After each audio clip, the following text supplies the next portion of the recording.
Le président Joseph Kabila a-t-il levé l'option de faire de Charles Mondo Simba, ministre de la Défense sortant, son futur Premier ministre? La question est sur toutes les lèvres depuis que ce jeudi 8 mars 2012, par un communiqué officiel de la présidence, l'honorable précité a été chargé de la mission d'information aux fins d'identifier une majorité parlementaire. Ce communiqué de la présidence appelle de notre part deux commentaires. Premièrement, Télé 50 avait raison de dire et de soutenir, à travers les analyses de votre serviteur, qu'aucun parti politique ne pouvait prétendre incarner la majorité parlementaire telle que notre Constitution l'entend.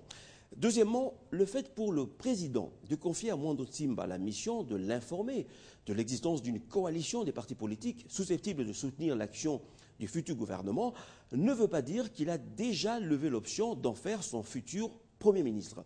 Et ce d'autant plus qu'il ressort des termes même du communiqué officiel de la présidence que la mission confiée à l'honorable Charles Mondo Simba doit conduire à la nomination du Premier ministre. Derrière ça, il y a beaucoup de questions auxquelles il faut absolument répondre. Pourquoi le président a-t-il choisi comme informateur un homme qui n'est pas du PPRD et qui, du reste, est aujourd'hui nommé président de la commission chargée d'élaborer le règlement intérieur de l'Assemblée nationale? C'est indéniablement un sage, un proche du président, mais un sage qui va prendre toutes les précautions pour apporter au président la bonne information sur la majorité parlementaire. Il ne faut pas penser que le président ne sait pas qu'il dispose d'une majorité et qu'il ne sait pas compter ses troupes. Il le sait.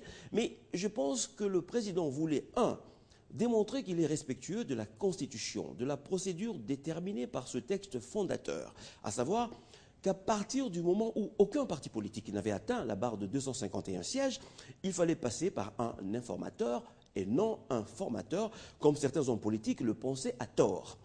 Une autre considération a été prise en compte par le chef de l'État, c'est le fait que beaucoup des députés élus de la majorité sont aujourd'hui concernés par le contentieux qui est en ce moment pendant devant la Cour suprême de justice. Mondo Simba, avec sa sagesse, va donc prendre en compte cette réalité pour informer avec précision le chef de l'État.